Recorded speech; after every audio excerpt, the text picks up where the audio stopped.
मित्रांनो, शालिनी भक्तिसागरमध्ये तुमचे मनपूर्वक स्वागत आहे।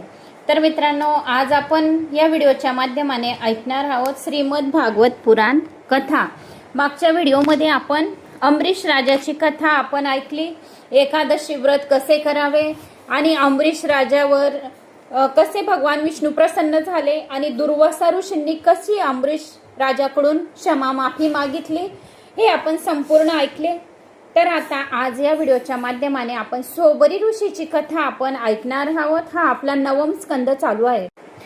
तर कोणी नवीन आलं असेल तर चॅनलवर सबस्क्राइब करा, ऑलवर क्लिक करा, जास्तीत जास्त जणांना शेअर करा आणि कमेंट्स करायला विसरू नका। कमेंट्स वाचत नाही, भरपूर आले आहे तुमच्या। सर्व कोणी चातुर्मासचं, कोणी विष्णू पुराण ऐकते, कोणी शिवपुराण ऐकते, कोणी मत्स्य पुराण ऐकते। ज्याला जे आवडतंय मनाला ते पुराण सर्वजण श्रवण करीत आहे आणि कमेंट्स पण आपापल्या गावाच्या करीत आहे। तर धन्यवाद, थँक्स असा माझा आत्मविश्वास वाढवण्यासाठी। तर आता आपण सोबरी ऋषीची कथा ऐकणार आहोत।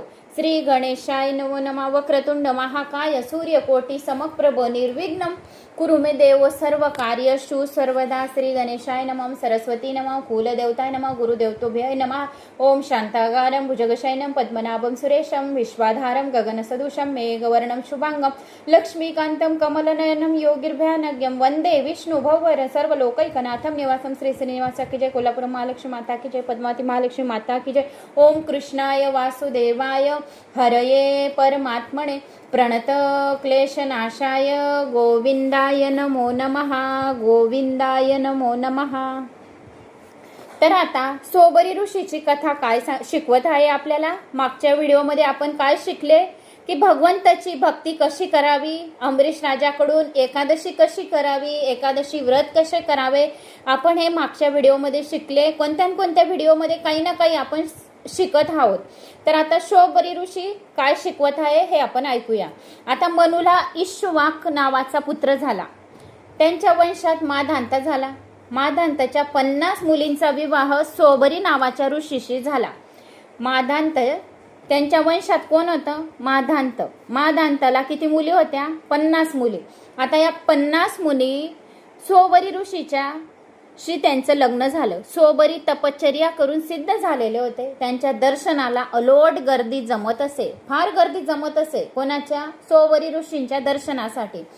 अशी गर्दी जमला असता भजनात बाधा उत्पन्न होणे साहजिक आहे। तेव्हा सोबरी ऋषींनी विचार करून यमुनेत प्रवेश केला व ते पाण्यात तप करू लागले।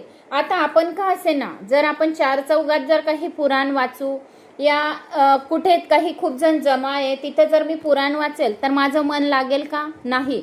मी ज्या वेळेस पुराण वाचते तर मी माझं पुराण आणि माझा विष्णू भगवान शिव, माता लक्ष्मी तर ऐकतच राहते। जिथे पुराण चालू राहते भागवत पुराण तिथे माता लक्ष्मी येतेच, सूक्ष्म स्वरूपाने आपल्या घरात विराजमानच होते। जो श्रवण करतो भागवत पुराण त्यांच्या घरामध्ये पण माता लक्ष्मी सूक्ष्म स्वरूपाने विराजमान राहतात।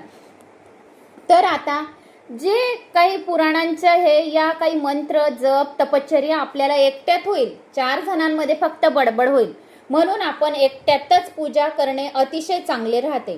तर तसे सोबरी ऋषींनी काय केले की इतकी गर्दी माझ्या दर्शनाला आलेली आहे तर माझ्या भजनामध्ये माझ्या मंत्रांमध्ये बाधा उत्पन्न होईल, म्हणून सोबरी ऋषींनी यमुनामध्ये नदीत प्रवेश करून घेतला आणि पाण्यामध्ये तप करू लागले।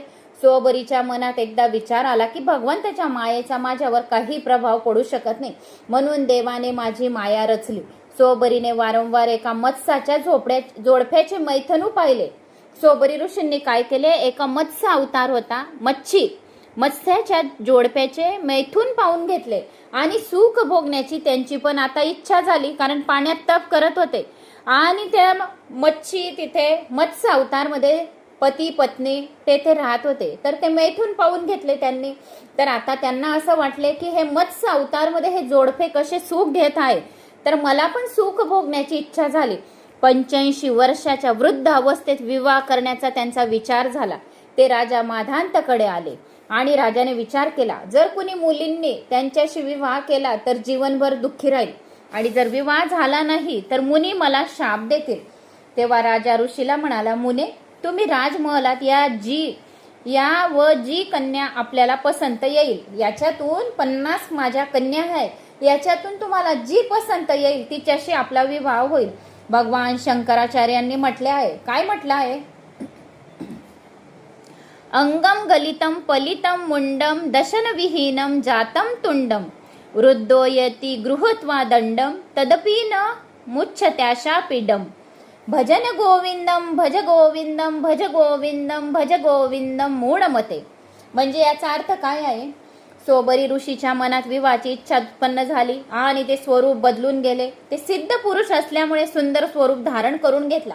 ते राजमहलात पोचले. त्यांचे ते रूप पाहून त्यांच्याशी विवाह करण्यासाठी त्या सर्व कन्या आपसाचात झगडू लागल्या. अशी स्थिती पाहिल्यानंतर राजाने सर्व कन्याचा विवाह त्या सोबरी ऋषींशी लावला. सोबरी ऋषी आता सुखभोग घेऊ लागले. परंतु काही दिवस लोटल्यानंतर ऋषींची विवेक बुद्धी आता जागृत झाली. त्यांना पश्चाताप झाला. अरे रे रे, मी हा केवढा अनर्थ करून बसलो की मी फार मोठा तपस्वी होतो आणि मी माशांचे मैथुन पाहून घेतले, त्यांचे सुखभोग पाहून घेतले आणि माझी मती भ्रष्ट झाली. यमुना नदीमध्ये मी तप करायला गेलो आणि माझी मती मारली गेली. एका यमुना नदीत ते ज्यावेळेस लोकांनी त्यांना बाहेर तप करू दिले नाही, त्यांच्या दर्शनासाठी यायला लागले, तर यमुना नदीत ते प्रवेश केला, पाण्यात तप करू लागले आणि ते मत्स्याचे जोडप्याचे त्यांनी सुखभोग पाहिले.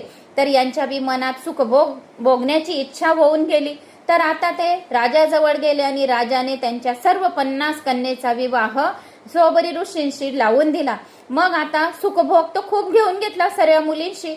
मग आता त्यांची काय झाली? विवेक बुद्धी जागृत झाली, पश्चाताप झाला. अरे रे रे, हा केवढा अनर्थ करून बसलो मी तर फार तपस्वी होतो, पण माशाच्या मैथुनीमुळे माझी मती भ्रष्ट होऊन गेली. मी विलासी बनलो. जो साधना करू इच्छितो, जो या जन्मात साध्याची प्राप्ती करत इच्छितो, त्याने काम सुख भोगण्याचा संग करू नये. जो काम सुख भोगण्याचा संग जास्त करतो त्याला भगवत प्राप्ती होत नाही आणि पुण्यक्षय होते. काम सुख भोगणाऱ्यांचा संघही कुसंगच होतो. ही स्त्री पुरुषांची निंदा नाही, कामाची निंदा आहे. संघाच्या रंगाची ही घटना आहे. म्हणून मोक्षाची इच्छा करणाऱ्याने मैथुन धर्म स्त्री पुरुषांचा आणि त्यांचा संग करणाऱ्याचा संग कधी करू नये. मुमुक्षु मिथुन व्रतीनाम संगम तेजतम. स्त्री व स्त्रीचा संग करणारा या दोघांचाही संग साधकाने कधी करू नये. सोबरी ऋषीने जगाला आता काय सांगितले? स्त्रीनाम स्त्रीना संगीनाम संग तेजेत. म्हणजे सोबरी ऋषीने जगाला उपदेश दिला आहे की कामी व विलासी लोकांमध्ये राहून ब्रह्मज्ञानी होणे फार कठीण आहे, पण मनुष्यामध्ये राहून मनुष्य होणे फार सोपे आहे. सत्संग न घडला तरी हरकत नाही, पण कामी पुरुषांचा संग मात्र करू नये. यानंतर सागर नामक चक्रवर्ती सम्राट झाला. त्यांच्या यज्ञाचा घोडा इंद्राने चोरून नेला. त्यांची मुले घोड्याचा शोध करू लागली. त्यांनी आपला घोडा कपिल मुनींच्या आश्रमात पाहिला.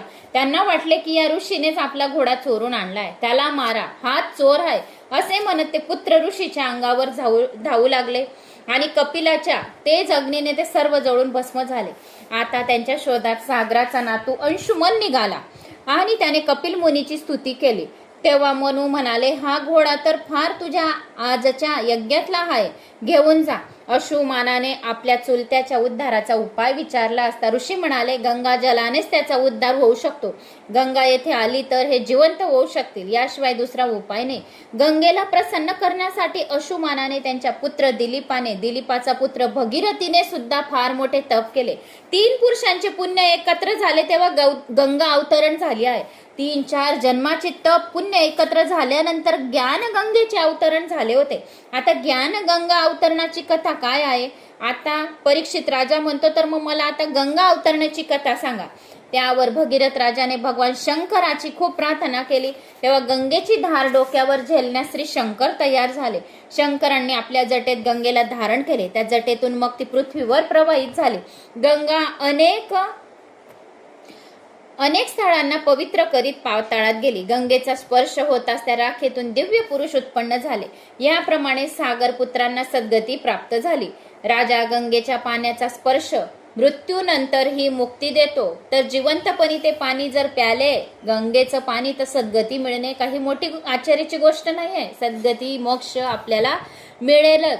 म्हणून गंगेचं पाणी, गंगा असं सुद्धा म्हटलं आपल्या वाणीवर, तरी आपली वाणीमध्ये जे काही पाप झाले असतील, कोणाला उचनीच बोललं गेलं असेल तर 7 जन्मांच्या पापांपासून मुक्तता मिळते. आणि गंगा नामस्मरण श्रवण केल्याने ब्रह्महत्येसारखे मोठे मोठे पापांचा नाश होतो.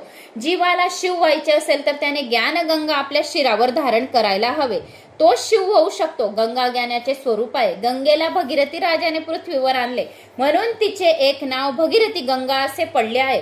गंगा नारायणाच्या चरणात व शंकराच्या शिरावरील जटेत आहे. गंगा ही भगवान नारायणाच्या चरणातून निघाली आहे आणि मग नंतर भगवान शंकरांनी तिला शिरावर धारण केले आहे. कालांतराने या वंशात एक खटवांग नावाचा राजा झाला. त्याला देवाकडून कळले की 2 घटकानंतर त्याचा मृत्यू होणार आहे, म्हणून त्याने सर्वस्वचा त्याग करून भगवंताशी आपले मन जोडले. परमेश्वराचे ध्यान करता करता त्याने देह त्याग केला. त्याला सद्गती मिळाली, मोक्षाची प्राप्ती झाली. फक्त 2 तासात एकूण 40 मिनिटं, किती? एकूण 40 मिनिटात खटवांगाने आत्मकल्याण करून टाकले. खटवांगानंतर दीर्घबाहू राजा झाला, त्यानंतर रघु राजा झाला. महाज्ञानी लोकांचा उद्धार होतो. शेवटी तर सर्वस्वचा त्याग केला. धोतरनेसने देखील सोडून दिले. त्यांची कीर्ती दिगदिगात पसरली. याच्या कारणाने सूर्यवंशाचे नाव रघुवंश पडले. रघु राजाने कित्येक यज्ञ याग देखील केले. जो भगवंताचा संबंध पाळतो, सांभाळतो, त्याच्या वंशाचा कधी नाश होत नाही. आता दशरथ राजाची कथा.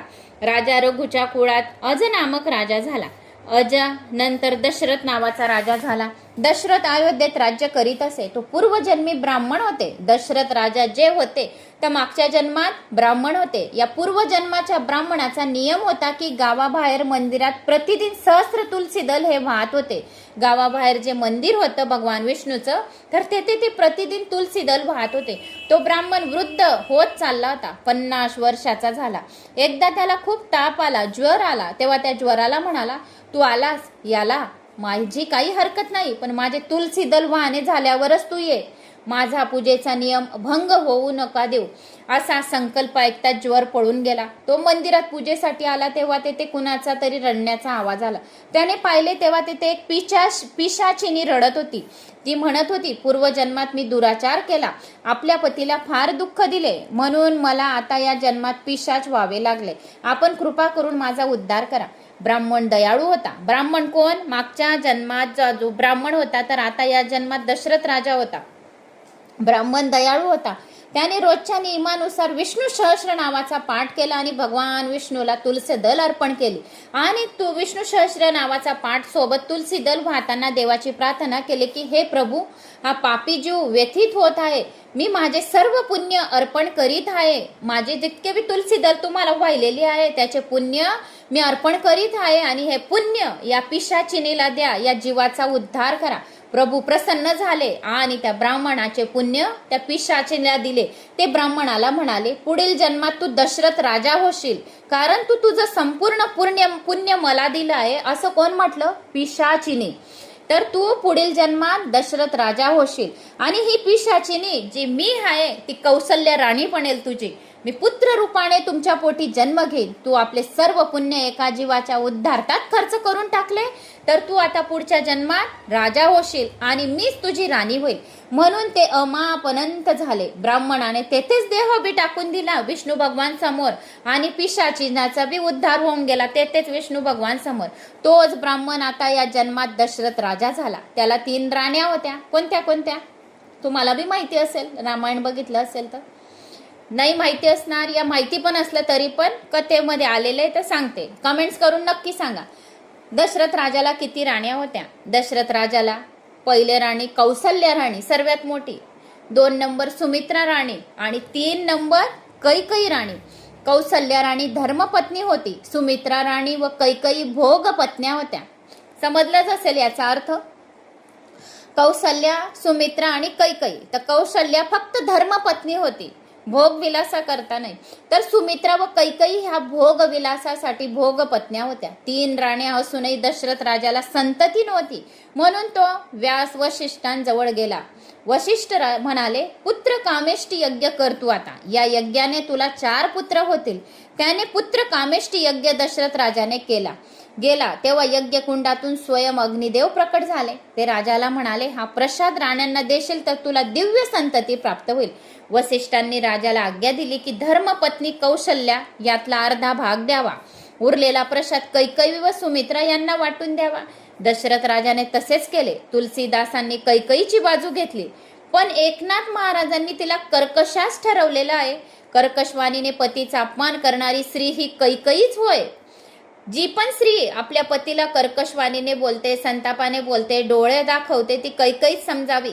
आपल्या पतीचा कधीही अपमान करू नये. आपले पती आपल्याला कधीही आपल्या चांगल्यासाठीच सांगतात, वाईटसाठी कधीच सांगत नाही. कारण आपली बुद्धी मती मारली जाते. संतापाच्या भरात आपल्याला काहीही विचार येतो, पण ज्या वेळेस आपले पती आपल्याला समजवतात त्यावेळेस आपला संताप शांत होतो. पण पतीला कधीही उंदून बोलू नये, अरे तुरे करू नये, त्याला मान देऊनच बोलावे. तर नाही मान दिला, या त्याला डोळे दाखवले, काही केलं म्हणजे ती स्त्री कैकई समजावी.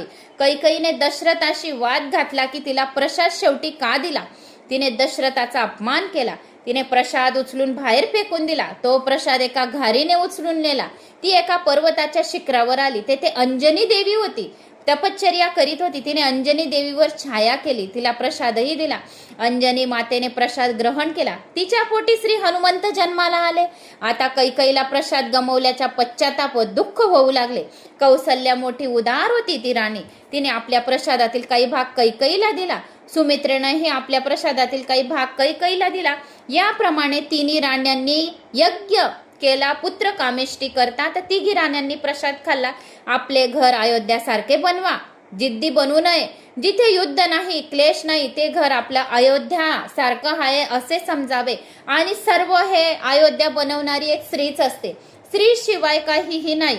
दोन कामं इकडे जास्त केली काय, कमी केली काय, पण शरीर फक्त आपले कुश होईल, पण आपण हारणार तर नाही ना.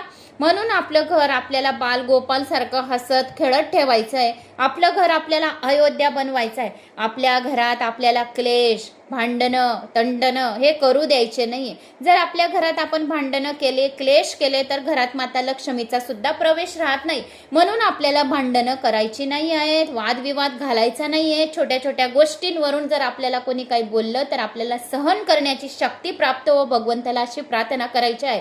शरयू नदीत बी अर्थात भक्तीचा प्रवाहाच्या तीरावर राहिल्यावर शरीर अयोध्या बनेल. आणि अशा नगरीत राहणारा जीवात्मा दशरथ 10 इंद्रिय रूपी घोड्यांना नियंत्रित करून शरीर रूपी रथाला जो ईश्वराकडे घेऊन जातो तो दशरथ राजा होय. अशा दशरथ राजाच्या घरी भगवान पुत्र रूपाने जन्म घेतात. दशरथ राजा जीवात्मा आहे. या 10 इंद्रियांना जो ताब्यात ठेवतो तो जितेंद्रिय होय. तोच दशरथ राजा 10 इंद्रियांना ताब्यात ठेवत होता. जो सर्वांना प्रसन्न करतो त्याच्या घरी सर्वेश्वर, जो सर्वांना प्रसन्न करतो तो सर्वेश्वरच येतात असे समजावे. आता दशरथ सर्व राण्यांचे मनोगत जाणून घेत असे. सुमित्रा म्हणत असे की मी कौशल्याच्या सेवेतच राहू इच्छितो. दशरथ राजाने जाणले की हिचा पुत्र महाज्ञानी होईल. गर्भात रामाचा जन्म झाल्यापासून कौशल्या ईश्वराच्या ध्यानात मग्न झाली. तिचे सहस्मरण चालू होते. कौशल्याच्या रोमारोमातून परमात्म्याचे मंगल नावाचा जप चालला होता. दशरथाने कौशल्याला विचारले, महाराणी कौशल्य तुझी काय इच्छा आहे. कौशल्य राणी म्हणाली, इच्छा तर दुःखाचे कारण असते. मला सुखाची इच्छा नाही, मी आनंद रूपी आहे. मला एकटीलाच ध्यान करू द्या. दशरथ राजाने वशिष्ठांना म्हटले, गुरुजी कौशल्या तर अशी गोष्ट करीत आहे. तेव्हा वशिष्ठ म्हणाले, हे शुभ चिन्ह आहे. 9 महिने पूर्ण होत आले होते. एका रात्री दशरथ राजाच्या स्वप्नात पाहिले की त्याच्या अंगणात काही ऋषी महात्मा आले आहेत. राजाने स्वप्नातच शरयूत स्नान केले. ती श्री नारायणाला पंचामृताने स्वप्नातच अभिषेक करायला लागली आणि अभिषेक केला. स्वप्नातच त्यांना लक्ष्मी नारायणची आरती करताना दर्शन घेतले. त्याला प्रभू प्रसन्न झाले आहेत असे त्यांना वाटले. या सुंदर स्वप्नात राजा जागे झाला की महालक्ष्मी नारायणाची आम्ही आरती करत आहोत. चांगले स्वप्न पाहिल्यानंतर परत मनुष्य झोपू नाही शकत. आपण का असेना जर आपल्याला सकाळी सकाळीच भगवान विष्णू जर स्वप्नात आले, आपण लगेच विचार करतो की आज माझ्या स्वप्नात भगवान विष्णूंनी दर्शन दिलं. आपण लगेच उठून जातो, कारण आपल्याला आनंद असतो की आज आपल्याला भगवंताने दर्शन दिलं. तसेच राजा सुद्धा उठून गेले की नारायण लक्ष्मी नारायणाची मी आरती करत आहे. मला खूप चांगले स्वप्न मला दिसले. चांगले स्वप्न पाहणे पहिल्यानंतर मनुष्य झोपू शकत नाही. राजाने विचार केला की या स्वप्नाबद्दल आपण गुरुजींना विचारावे. तो वशिष्ठांकडे गेला. वशिष्ठांनी विचारले, इतक्या सकाळी का आला? दशरथ राजा म्हणाला, मी आज स्वप्नात लक्ष्मी नारायणची आरती करताना पाहिले. मी हे पण पाहिले की नारायण भगवानचे पंचामृताने अभिषेक करत होतो आणि दिव्य तेज कौशल्याच्या गर्भामध्ये येत होते. मी इकडे लक्ष्मी नारायणाची आरती करत आहे आणि ते तेज लक्ष्मी नारायणचं कौशल्याच्या गर्भात देताना मला दिसत होतं. वशिष्ठ म्हणाले, या स्वप्नाचे फळ उत्तम मिळेल. तुमच्या घरी स्वयं नारायण येणार आहे. पूर्व सूचना तुम्हाला मिळाली आहे. मला खात्री आहे की या स्वप्नाचे फळ तुला 24 तासातच मिळेल. ज्याला असे स्वप्न पडतात त्याचा रिझल्ट 24 तासातच मिळतो. ज्यांना स्वप्नामध्ये भगवान नारायण, भगवान विष्णू, भगवान श्रीकृष्ण, स्वामी समर्थ, जितके बी 10 अवतार आहेत भगवान नारायणाचे, मत्स्य अवतार, जेवढे जेवढे अवतार आहेत, कल्की अवतार, तर या भगवान नारायणाचे जो कोणी स्वप्नात दर्शन घेतो त्याला 24 तासातच रिझल्ट भेटतो. राजा आता आनंदाने डोलू लागला. त्याच्या घरी स्वयं भगवानाचा जन्म होत होता. त्याने शरयूत स्नान केले. तो देवपूजेत मग्न झाला. इकडे कौशल्या प्रभू ध्यानात लीन झाली. आज पवित्र नवमीचा दिवस आला होता. काय सांगितले मग? जे ही दीन जन्म श्रुती गवाई, तीर्थ सकलतः चली अवाई. चैत्र मास शुक्ल पक्षमी नवमी तिथी माध्यान काल झाला. आणि भय प्रकट दीन दयाला, कौसल्या हितकारी, हरिषित महातारी, मुनिमनहारी, अद्भुत रूप बिचारी. लोचन अभिरामा, तनु घनश्यामा, नीज आयुध भुजचारी. भूषण वनमाला, नयन विशाला, शोभे सिंधु खरारी. कहदुर करी जोरी, स्तुती तोरी केही, विधी करी अनंता. माया गुण ज्ञानातीत, अमाना वेद पुराण बनता. करुणा सुख सागर, प्रभगुण आगर, जेही गावी श्रुत संता. सोम महित लागी, जन अनुरागी, भयू प्रकट श्रीकंता. विप्र देनु सुरसंत, लीन मनुज अवतारा. निज इच्छा निर्मित तनु, माया गुण गोपाल. सियावर रामचंद्र की जय, रघुपति रामचंद्र की जय. अघुन अरूप अलकाज जोई, भगत प्रेम वस सगन सो होई. राजा आता दशरथाच्या घरी साक्षात परब्रह्म श्री हरी प्रकट झाले. जे निर्गुण होते तेच भक्तांच्या प्रेमावस्था आज सगुण बनले. वेदांनी ज्यांच्या या प्रकारे वर्णन केले आहे तोच हरिभक्ताच्या हितार्थ आज दशरथ राजाच्या घरी पुत्र रूपाने भगवान श्री राम प्रकटले. बिन पद चल सुनई बिनु काना, कर बिनु करम कर विधी नाना. आनन रहत सकल रस भोगी, बिनु बानी वक्ता बड जोगी. तन बिनु परस नयन बिनु देखा, ग्रहई गान बिनु वास अशेषा. अति सब भाती अलोकी करणी, महिमा जासू जाई नहीं बरणी. जेही मी गवई वेद बुध जाही, धरही मुनी ध्यान. सोही दशरथ सुत भगत, हित कौशल्यपती भगवान. आकाशातून देवांनी व गंधर्वांनी पुष्पवृष्टी केली. भगवंत आपल्या भक्तांच्या चारी बाजूंनी रक्षण करतात म्हणून चतुर्भुज रूपाने प्रकट झाले. मातेने स्तुती केली, प्रभू माझ्यासाठी आप बाल रूप धारण करा, मला आई म्हणून हाका मारा. मातेला त्यांनी दाखवले की ते परमात्मा आहे. त्यांचे चतुर्भुज स्वरूप अदृश्य झाले व चिमुकल्या हाताचे बालक बनून ते खेळू लागले. सर्व दास्यांमध्ये ही शुभ वार्ता पसरली. कौशल्या देवीने आपल्या दासीला 9 लाखाचा हार दिला. दासी म्हणाली, मला तर काहीच नको, मी तर रामाला खेळू इच्छितो. राम दासीच्या कडेवर गेले आणि त्याला दासीला ब्रह्मसंबंध घडला. राम काय झाले, दासीच्या कडेवर गेले आणि ब्रह्मसंबंध तिचा बी परमेश्वराशी जोडला गेला. आता दासी धावत धावत राजाजवळ आली. तिने धन्यवाद दिला. वार्ता कथिली की पुत्र रतन जन्माला आले. असे वाटले की साक्षात नारायणच अवतरले आहेत. आणि वृद्ध दशरथाच्या घरी पुत्र जन्माला आला. आणि पुत्र काहीही साधा नव्हे, साक्षात परमात्मा नारायण पुत्राचे रूप घेऊन आले आहे राजा दशरथाच्या घरी. दशरथ राजाने वस्त्राधिकाने शृंगार केला. पारंबी गणपतीची अगोदर पूजा केली. दान तर इतके दिले गेले की अयोध्येत कुणीही दरिद्र उरला नसणार. वशिष्ठांनी वेद मंत्राचा उच्चार करून मानसिक अभिषेक केला. दशरथ अंतपुरात आला. आज राम दर्शनाने दास्या इतक्या हर्षित झाल्या होत्या की देहभान विसरले होते. देहाची शुद्धी राहिली नाही. मान मर्यादा व लाज यांची गोष्टच कशाला. परंतु एका चंद्राला मात्र दुःख झाले. देव गंधर्वही सूक्ष्म रूप घेऊन राम दर्शनासाठी आले. राम जन्माने सर्वच देवांना खूप आनंद झाला. रामलीलेच्या दर्शनाने सूर्यनारायण आनंदाने स्मित होऊन स्थिर झाला. गतीच थांबली. सूर्य पुढे सरकतच नव्हता. सूर्यास्तच झाला नाही. तर चंद्र रामाचे दर्शन कसे घेऊ शकेल? तेव्हा चंद्राने रामाला विनंती केली की प्रभू या सूर्याला सांगा की पुढे सरक, तो मला तुमचे दर्शन करू देत नाही आहे. चंद्र रडू लागला. तेव्हा प्रभू श्री रामचंद्रजींनी त्यांना आश्वासन देताना म्हटलंय, आजपासून मी तुझे नाव धारण करेन. तरीही तो प्रसन्न झाला नाही. तेव्हा प्रभू श्री रामचंद्रजी त्याला म्हणाले, तू धीर धर, यावेळी मी सूर्याला लांबवीत केले हे खरे, पण भविष्यात सर्वप्रथम मी तुला दर्शन देईन. कृष्ण अवतारात मी रात्री 12 वाजता जन्म घेईन आणि तेव्हा तुला सर्वात अगोदर दर्शनाचा लाभ मिळेल. कृष्ण जन्माष्टमी ज्या दिवशी राहील तर सर्वप्रथम तूच दर्शन करशील माझं.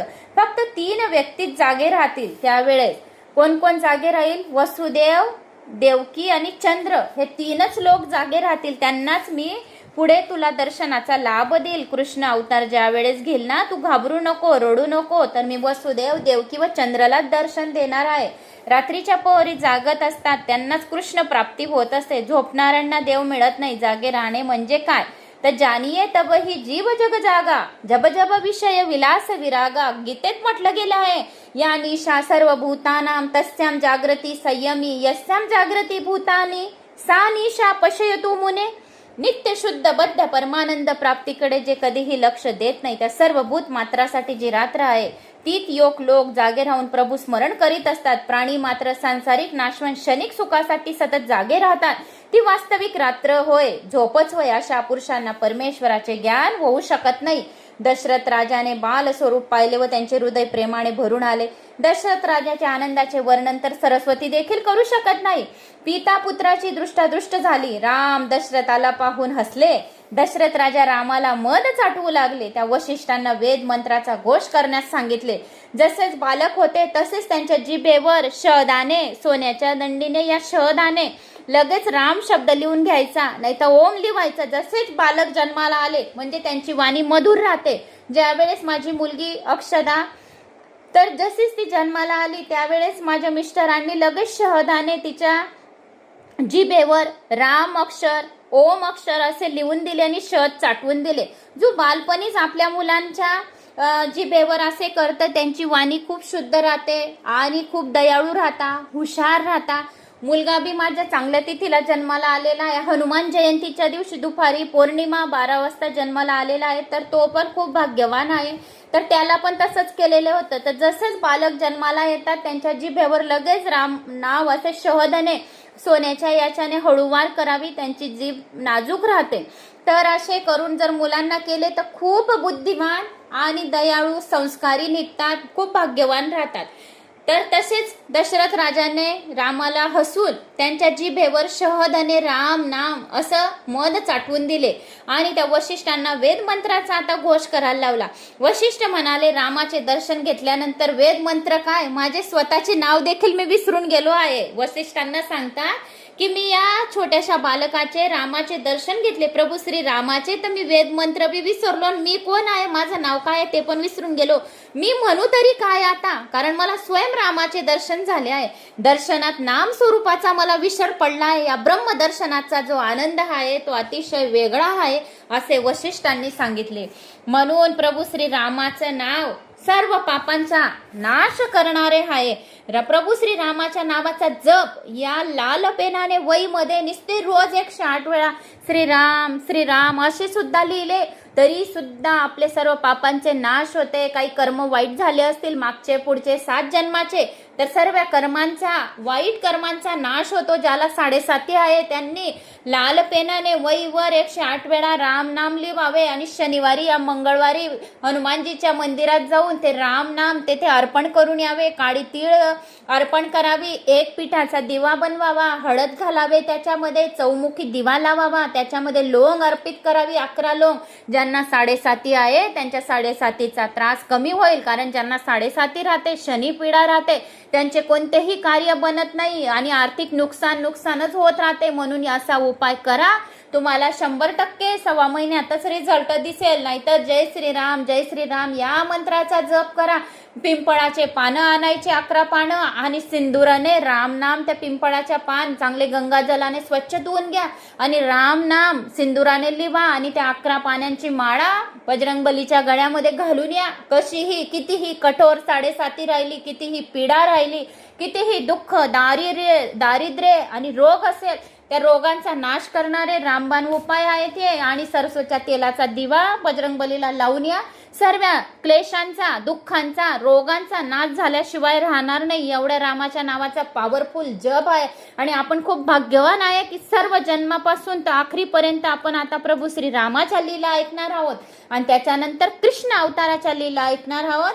तर आता या व्हिडिओमध्ये प्रभू श्री रामाच्या जन्माच्या कथा आपण ऐकल्या. पुढे काय काय लीला आहेत त्या ऐकणार आहोत. तर ऐकण्यासाठी शालिनी भक्तिसागर चॅनलला सबस्क्राईब, लाईक, शेअर, कमेंट्स नक्की करा. जय श्री महाकाल. पुढच्या व्हिडिओमध्ये आपण ऐकूया. खूप छान छान कथा आहेत. असं वाटत आहे मला तर मी वाचतच राहू, पण वेळेचं पण भान ठेवावं लागतं. चालेल, ठीक. जय श्री महाकाल.